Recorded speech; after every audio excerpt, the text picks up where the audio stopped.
Magandang araw po sa inyo mga ka-Chamberlain. Kamusta po kayo? Bali ngayon nandito po ako sa bahay namin.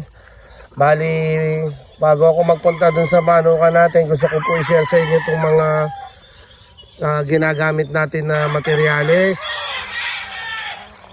So ito yung isa. Yan yung pole spark natin dito. Isa lang sa mga pole spark natin yan.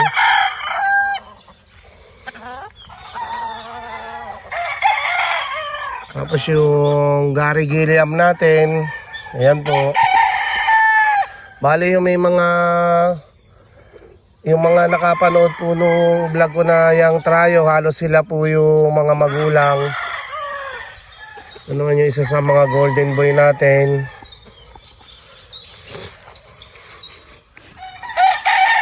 Yan ang sweater natin.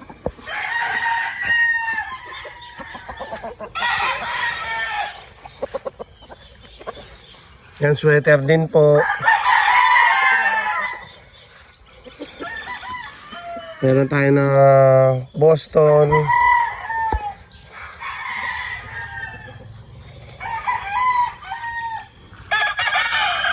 Yung ano natin, sweater din. Tapos doon sa mga naghahanap, yung nagtatanong na gusto makita yung Raptor. Ito po yung sweater Raptor natin na imported. Galing po yan kay Mr. Larry Romero ng Green Gin Farm USA. Ayan yung na-picture ko na to. Medyo hindi pa siya 100% sa balahibo. So ngayon, papapansin niya yung buntot na lang niya yung talagang kulang. Pero healthy na to.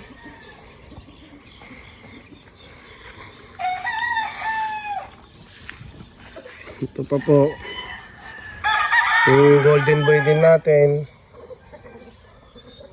So ayan mga ka-Chamberlain yung ginagamit natin dito na pang off season. Bali sila rin halos mga ka-Chamberlain yung ginagamit ko para dun sa mga young trayo natin. Itong mga ka-Chamberlain, meron pa po ako dito. Bali ito yung isa pang Gary Gilliam. Galing naman to sa Koja Farm sa Cebu. Ayan, Gary Gilliam round head. Tapos may round head ulit tayo dito. Yan po, Gary Gilliam round head din po.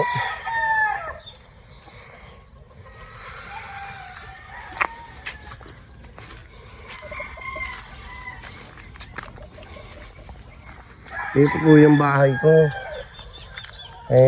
Sabi ko baka bago ako magpunta dun sa manukan natin, mag-vlog lang po ako kahit na sandali. So itong puti na to, ginagamit din natin yan. Tapos yung Boston na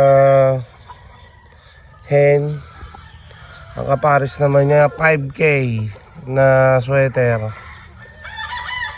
So ayan, tapos meron dito tayo mga hatch gray.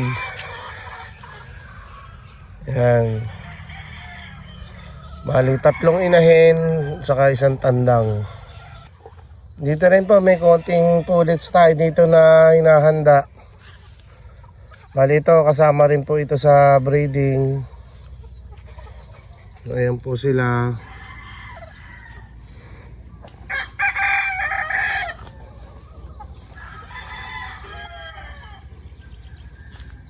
Dito po ako nakatira. Para doon sa mga bago pa lang po na mapapanood po ako dito sa channel natin. Ayan, pero yung mga suki natin na madalas po na nakasubaybay, nakita na po nila itong lugar ko dito.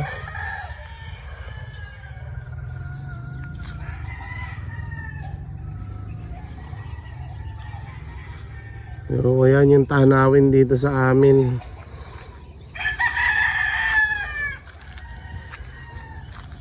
So tara mga ka-chamberlain, samahan nyo naman po ako sa manukan natin. Dito naman tayo mga ka-chamberlain sa loob ng breeding pen namin. Ito po isang golden boy, kasama po ito sa ginagamit natin ngayong off season. Bali nung pina-share ko po na yung tryo for July, kasama po itong manok na to, yung magiging anak niya. Ito rin po, golden boy. Kasama yan mga ka-chamberlain. Ito. Kasama rin yan. Yung mga... Ito po yung Sue Wilson natin na Gilmore. So meron tayo dito 5K. Another 5K po. Ito naman po yung mga inahin na ginagamit natin. Ayan po sila. Bali, meron pa po dito.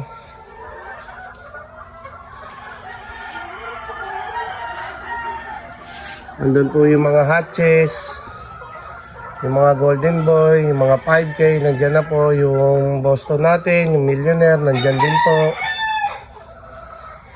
Tapos yun yung mga grays natin. Yan po yung ibang inahin.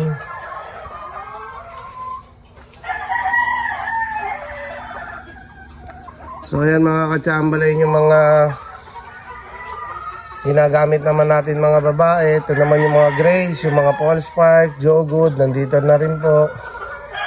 Nandito rin po isang batch ng mga hatch gray. Yung mga mayahin natin. So ayan mga ka-chamberlain, ayan po yung mga hinahin natin dito.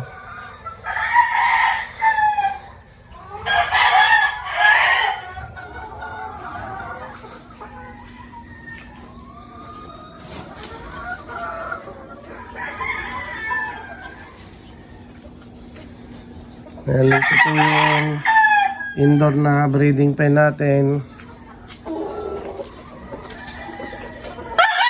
Ito natin yung mga ginagamit natin ngayon. So, ayan sila.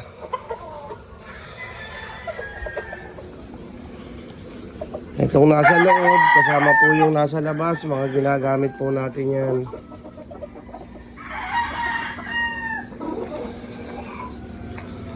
So tara mga ka-chamberlain, punta tayo sa manukan. Nandito na tayo mga ka-chamberlain sa manukan natin. So bali, may schedule po kami ngayon ng delousing. Yung mga October born natin, bali second time na nilang makapag-delouse. Last month, saka ngayong month na to, pinaliguan na namin sila o pinapaliguan ngayon. So tingnan natin. O ayan, basa. Yan naman, protection na rin nila ngayong mainit na panahon. At saka syempre yung maalis natin yung hanip at kuto nila sa katawan. Syempre para hindi rin sila napupuyat. Mas maganda yung mga katawan nila, mas healthy sila. So ayan, papaligo. Makita nyo naman basa yung mga alaga natin para mag-stay healthy silang lahat.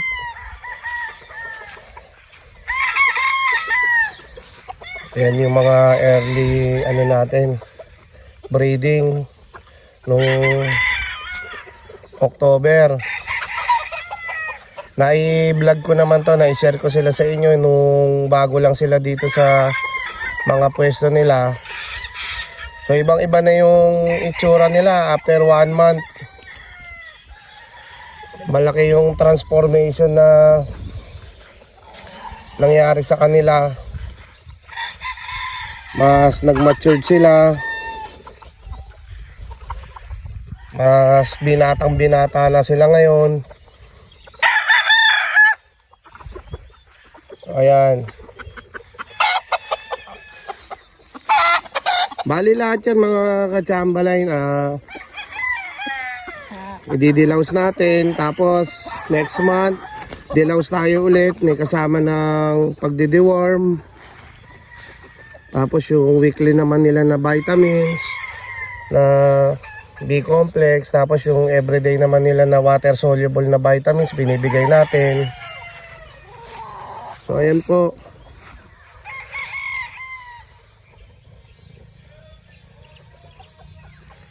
So medyo marami pa rin gagawin ngayong araw. Yung pagpapaligo lang sa kanila medyo masakit na rin sa likod dyan. Sa dami. Pero ayos lang, ganun talaga ang nag-aalaga.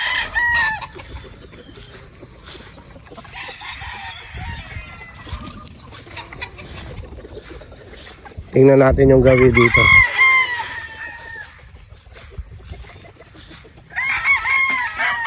Ito, kita nyo.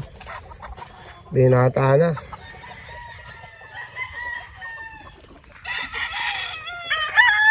Kasama to.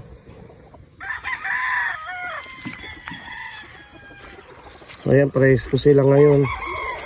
At saka siguradong mas masarap ang tulog nila mamayang gabi.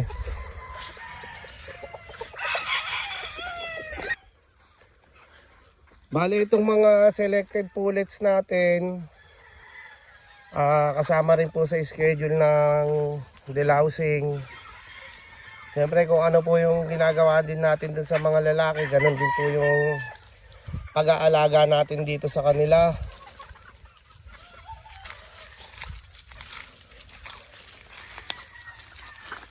So ayan po yung selected na mga pullets natin. Bali after nung mga tandang, sila naman po yung susunod natin na didilaws para siyempre magstay healthy din yung mga babae natin dito. Gusto ko po munang magpasalamat sa lahat po ng nakapanood po nito. Maraming salamat po sa inyo. Kung nagustuhan nyo po yung video, paki-like po. Kung hindi pa po kayo naka-subscribe, sana po makapag-subscribe po kayo. At saka dun po sa hindi nakapanood o hindi pa napapanood yung vlog natin na sinundan nito, yung ang title makakatulong sa inyo, panoorin nyo po para dun sa may mga sisiw na malapit ng ibaba sa lupa o lalagay na sa range, makakatulong po sa inyo yun. Sana po mapanood nyo. So hanggang dito na lang po muna mga ka-chamberlain. Ingat po kayo palagi. God bless po.